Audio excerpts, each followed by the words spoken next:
Hi everyone, I hope you are all doing well whenever you choose to listen or watch this. In today's lecture, we're going to be doing a little bit of something different now. So we're switching up from talking about milestones. So we were focusing a lot on specific milestones in the developmental domains for our children 36, 48, and 60 months using the preschool learning foundations. And now we're going to be shifting gears and we're going to be talking about not only what we want to see for developmental domains in those milestone areas, but what we can actually do with this information. So how do we facilitate children's development? What are the best practices that we can use to support children in their learning? And this is developmentally appropriate practice, also known as DAP. So that's what we're going to focus on for today's lecture, and this is going to be the fuel to start us for the next section for the later half of our course. So the National Association for the Education of Young Children came up with a book of practice. So as you can see here, I've included their newest version, the 4th edition, and I've also included a link to the NAEYC website so you can kind of look at the 4th edition and what it entails a little bit.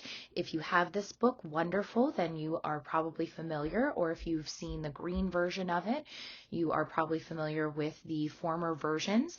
So basically this book by NAEYC, the Developmentally Appropriate Practices, helps us to get familiarized with theory of practice related to children's development and how we best support them. And so in today's lecture, we're going to set ourselves up so that we can better use the focus of our topics later on with a lens of developmentally appropriate practices. So we're going to be talking later about assessments in future lectures as well as working with families. And so these topics are going to be important for us to have a foundation and understanding of developmentally appropriate practices. So stay tuned for more.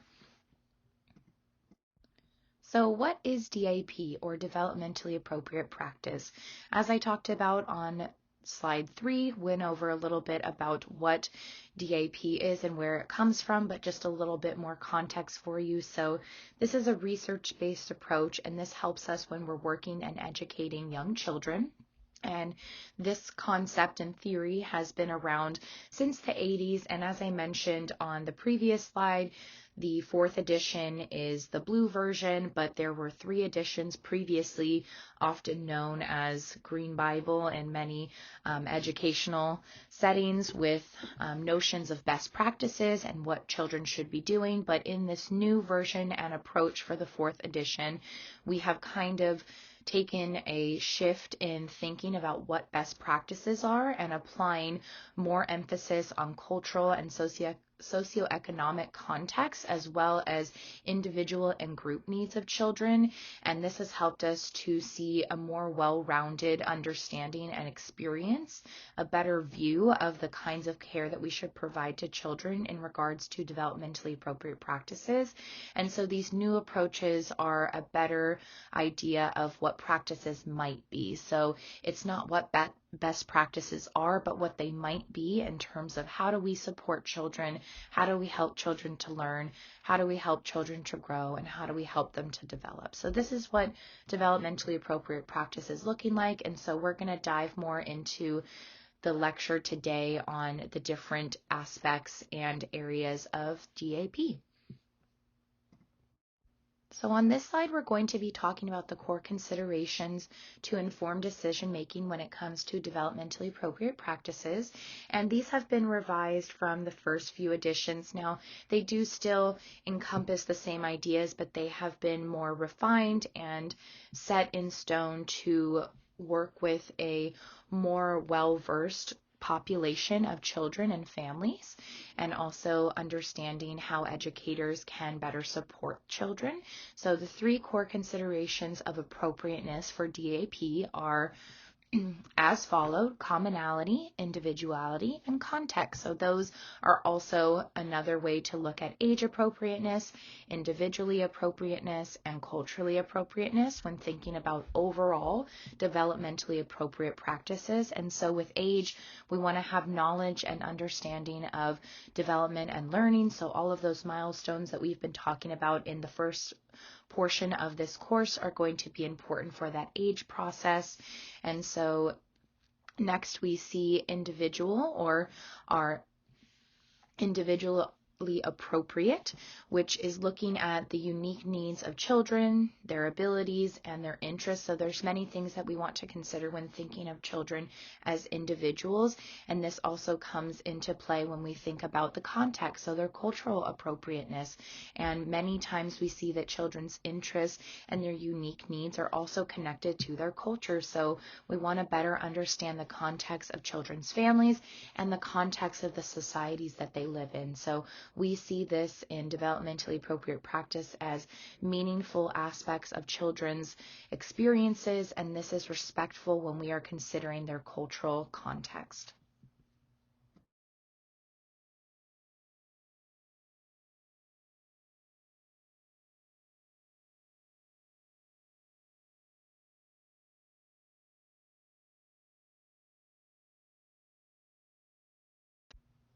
On the next few slides, we're going to be talking about the 9 principles of child development and learning.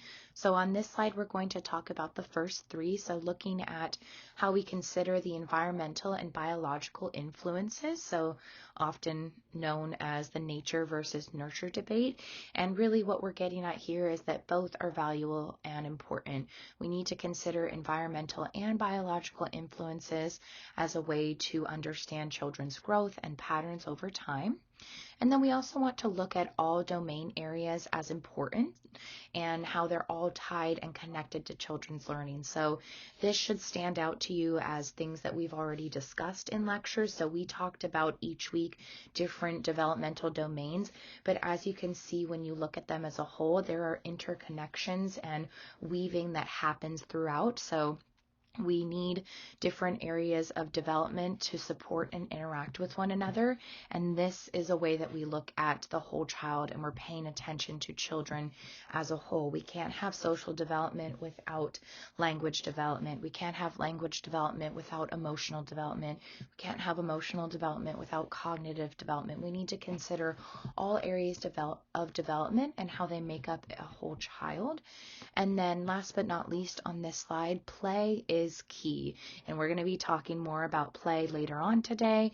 And we've been discussing play throughout the beginning of the semester, and it's going to continue for the later half of the semester. Play is extremely important, and we want to consider not only play for preschool children, which we've been kind of talking about for most of our course, but play is important for children birth through age 8, and specifically that's what our developmentally appropriate practices are looking at, is this age group from birth to 8 years old.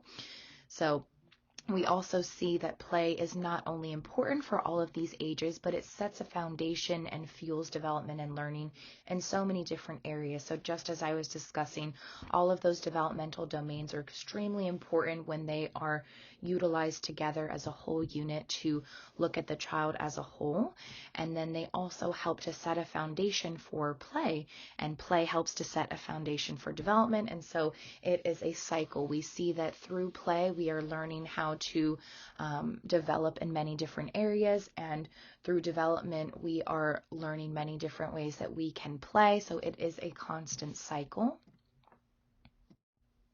Okay, so now let's talk about commonality. So this is going back to the age appropriateness. So looking at different aspects as a regard to children's development. So this is not a guide that is set in stone or a certain expectation of a timeline, but more general progressions of what we see for children related to their age. And so we're also seeing that there is an important piece in considering individual needs and context, so the culture and the environments that children grow up in, as a way to override just age. So we're not just focusing on, okay, this is the milestone for my 60-month-old children, and this is the guide, and we have to follow along with this, and if children are not meeting this, then that means that they are either way ahead or way behind, and we need to revisit how to help them.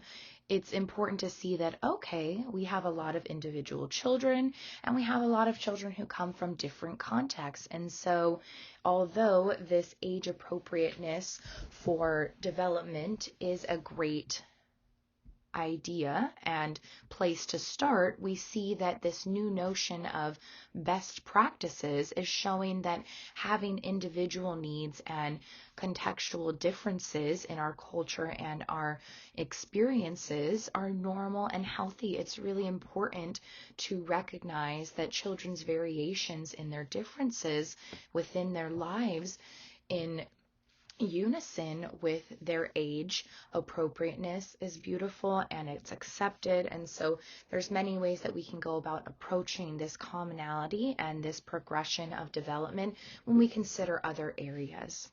And then the second one here on this bullet is that children are active learners. So really this is just gathering that children have desires to learn. They have desires to want to grow, and it really is up to us as adults to create opportunities to be able to enhance this sense of wanting to learn and this internal drive for exploration and need and desire to play. So we think about all of the different types of experiences that we create for children, the materials that we provide to them, the different types of interactions with adults and other children.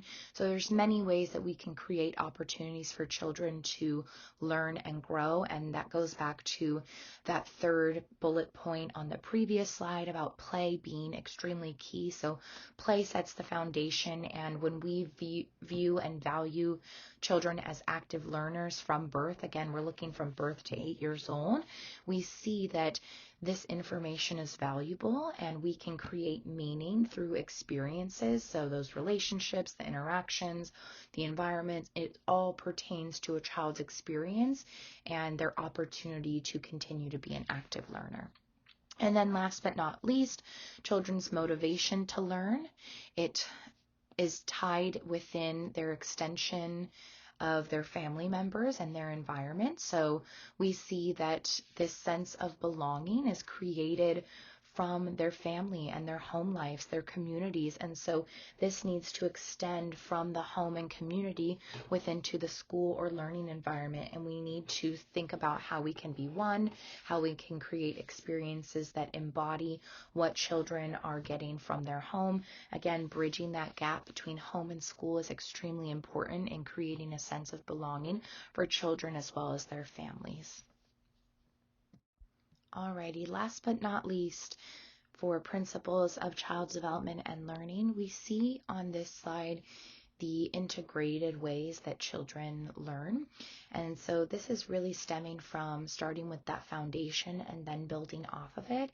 And so an important piece to pull from here is that educators truly need to know knowledge and have an understanding of skills and milestones to better assess and know where children are currently at in their development. And so all of that learning that we were discussing at the first portion of class related to the milestones and looking at the learning foundations and those developmental domains, this is a great place to start. So having knowledge of these skills and milestones is that foundation.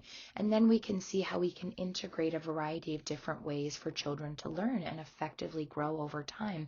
So when we have knowledge as educators, we're better equipped to provide children with chances to practice and master their current skills. So we give them more opportunities through the materials that we provide, the experiences, our interactions, our scaffolding, and we also can provide accurate and appropriate opportunities for challenges in order to help children to achieve not only mastery of their current skills, but achieve the next steps and skills that we see. So if I have an understanding from 36 months to 48 months to 60 months where children are at in their dramatic play or their language development or their social skills when building friendships, then I can be able to best support the child in practicing their current skill, mastering their current skill, and then moving on to the next steps.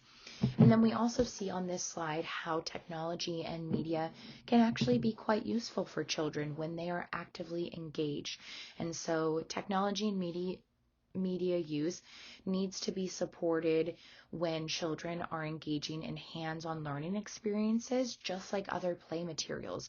So children need to have interactive ways that they can be involved with media and technology. And when they're actively engaged in doing something, we can promote critical thinking, collaboration, creativity. All of this can stem from active interaction and using valuable tools, and a variety of different methods of media and technology can come from this.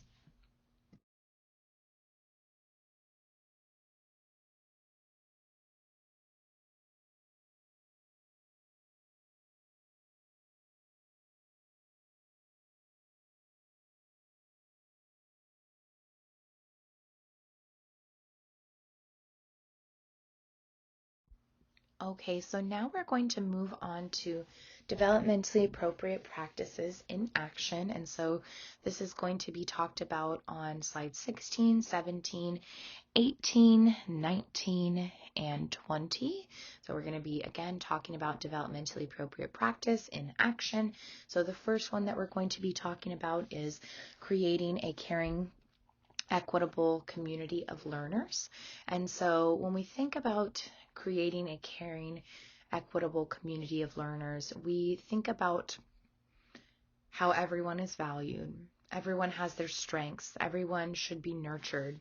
We need to respect the community. We need to make sure that people have health and safety needs protected, especially their emotional health and safety needs. And we're going to be focusing more on this aspect when we discuss play and peers, diversity, and special needs. So that's going to be during those lectures. We'll be covering these areas of development. So as you can see, there's a lot of information on the slides that are going to come about for this lecture in relation to developmentally appropriate practice in action, but I'm only going to be just giving a small bit of information because the verbiage on the slides written out is well done and it gets to the point. And so this is all that you're going to need for these slides. So I'm going to be going through this fairly quickly, and there is a lot of information, but read through it thoroughly. And of course, if you have any questions, feel free to ask me. On this slide, we're looking at engaging in reciprocal partnerships with families and fostering community connections. So just as we talked about on the last slide, community is important. And so this is going to be a common theme that we're going to see, the importance of community. But in this one, it's specifically in the aspect of looking at respectful relationships among families, families needing opportunities to collaborate and have choice, thinking about being sensitive to the needs of families, and also thinking about how families are valuable and they provide us with a vast amount of resources. So children are coming from many different families, and all of these families have valuable information, valuable resources, and they have voices in being able to communicate and share their perspectives. And so we need to respect this and think about how we can collaborate with families and create partnerships that value both parties. Not only is it important to think about communities and families, but it's also important to think about children's development and learning through observation, documentation, and assessment. And so we will be talking about this more in our assessment lectures, so stay tuned for that. And just to add on to this slide, thinking about observation, documentation, and assessment should come from an engagement and full circle process. So this is not a linear process, but is often circular. And so we often have to observe, document, assess, and repeat in order to fully flesh out all of the things that we need to know about a child. Or if we are unsure about something, we might need to revisit and try again. And so we can utilize all of these different tools with materials, opportunities, peers. We can think about leads to develop assistance in learning for children. So if I am observing, maybe I have some new leads in how I can create assistance and scaffolding for the child, or if I'm documenting things, I can have a better way to reflect back on and review what I have been learning about children. And this is also a great tool for planning effective curriculum, which we're going to be talking about in our next lecture for this week. And then we also see that many tools for our state-funded early childhood education programs use the Desired Results Developmental Profile, also known as DRDP. So for folks who are currently working in early childhood education, such as at our infant and toddler lab school or our children's center, this assessment tool might be familiar to you in looking at children's development and learning across developmental domains. So it touches on similar aspects that we may look at with our milestones. And then we also see that assessment information is useful when thinking about activities and curriculum and better supports for children. So just wanted to quickly note that when we are using assessments, we are not directly diagnosing children unless we are licensed to. However, observation, documentation, and assessment can be great tools for us to know how to better support children and to provide them with rich and meaningful environments. Not only do we need to consider observing, documenting, and assessing, but we want to consider teaching to enhance each child's development and learning. So we need to do this by getting to know children, and this is a great first step. Setting a foundation for learning not only comes from incorporating play, but building relationships with children. This is another key element and is often overlooked when we think about learning and development and teaching. And so we think, oh, we just come in and we start teaching. I have all these practices and I just start to implement them. But we often forget that we need to get to know children, and not just the whole group, but each individual child. So each and every child needs your time, effort, and dedication in getting to know them. And then we can consider individual needs and whole group needs in our teaching practices. We can consider what types of scaffolding we can create for children. We can use a wide range of teaching approaches and strategies to best meet the needs of the individual children and the needs of the whole group. And so a wide range of teaching strategies and approaches, this comes again from time and practice and knowledge of child development, as well as knowledge of DAP, knowledge of DRDPs with our assessing, knowledge of families. So getting to know a child can take you a lot of time, because you're not only getting to know the child, but you're also getting to know their families and their community. So this aspect of your teaching and the approaches that you might use comes over time. And so we think about how we not only use a variety of different teaching approaches, but how do we help children to reach specific goals and reach specific milestones? And how do we also connect with our families during this process? So working with families is extremely important when considering children's goals and milestones, because families input their importance of their children's learning and development is also key in developing these goals and milestones. And so what do families want? What do teachers want? How do we work together as a team to create the most effective learning environment for children? Last but not least, let's think about planning and implementing and engaging curriculum to meet and achieve meaningful goals. So that one was a big one. So we're thinking about our planning process, we're thinking about how we're implementing, and how this is tied to engaging curriculum that helps us to achieve meaningful goals. So this is a great last one, because we've already talked about our caring community of learners and creating equitable spaces for children. We've talked about creating partnerships with families and fostering a community that builds connections. And we've also discussed how to observe, document, and assess development and learning, as well as different types of teaching strategies that help enhance development and learning. So this is just a final piece in considering what type of areas of the curriculum we're going to be working on. So we are going to be discussing curriculum in the second lecture of this week, so stay tuned for more on that. And really, we're just thinking about creating the most meaningful learning experiences for children. That's really what curriculum is all about, and having knowledge about different approaches and theories.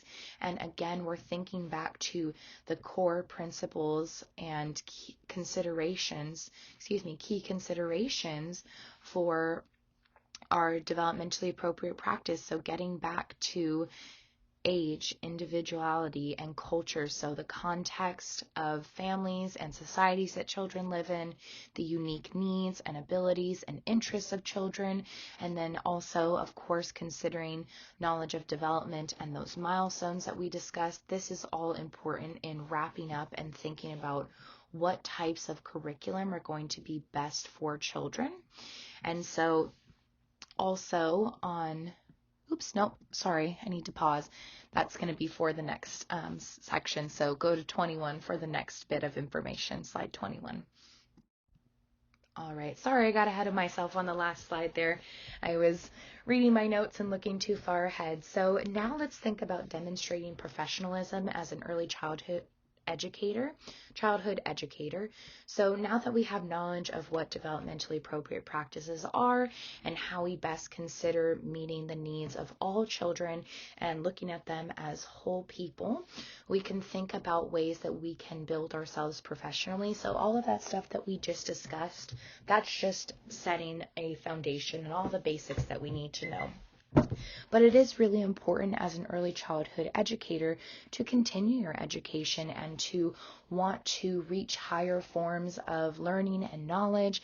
And so this can come from different types of programs that you're in and different types of trainings that you do. So for me, for example, I am currently in a program for infant and toddler caregiving, also known as PITC. And so this training is helping me to learn how to better connect with infants and toddlers and families and understanding social and emotional, cultural, and other areas of development that connect specifically to infant and toddler caregiving. And so when I have completed this program, I'm going to utilize the knowledge and curriculum approaches that I am learning about to provide trainings for teachers, to provide trainings for students and lab students. So I'm going to utilize all of this information and design in my own teaching and to further the education of others. And so this is something that I'm doing in addition to my current work as an instructor. And I'm going to utilize this as a way to support my understanding of certain areas of development for infants and toddlers and caregiving. And so this is just one way that I'm doing this. And training is really important to consider in maintaining the longevity of teachers and educators for extended periods of time. We have a lot of teacher burnout, and so thinking about ways that we can create quality over time and ensure that teachers are going to continue in our programs can be implemented just simply by having trainings and open opportunities for learning and growth, and also to share knowledge and collaborate with others. And so also on the next slide, you'll see a little bit of information about something that we do on our campus and you might want to get involved in the community. And it's called the Quality Start San Bernardinos. So the QSSB, and basically this is a rating for preschool programs. So going into preschool programs and rating the quality of their teacher trainings and their staff education. So again, more on, do we have high quality programs based on the trainings that you provide and the education that you have for staff and the practices that you implement within your day-to-day life, your interactions, your guidance, your curriculum. And so different preschools get evaluated and assessed through these different markers of high quality care, and they can earn up to a 5, but most of them only score about a 2 or 3, and this is simply because not all of these practices connected to DAP are being implemented. And so all the areas that we are discussing, these can now be provided to these different programs in ways to help them improve and become high quality centers or higher quality centers. And so when we think about high quality centers, having high quality centers is equivalent to high quality learning. When we have high quality trained staff, we have staff who know how to implement appropriate guidance with children. They know how to implement appropriate curriculum practices, so knowing what types of materials children should have. They have knowledge about how to create meaningful relationships with children and families. They have knowledge about how to properly create environments that are going to support children's need and different developmental areas. And also, having high quality centers helps to create better outcomes for children and also reduce staff turnover. So there's information on the next slide about this, so go ahead and check that out. And then, as discussed in the next lecture, we'll be diving more into curriculum.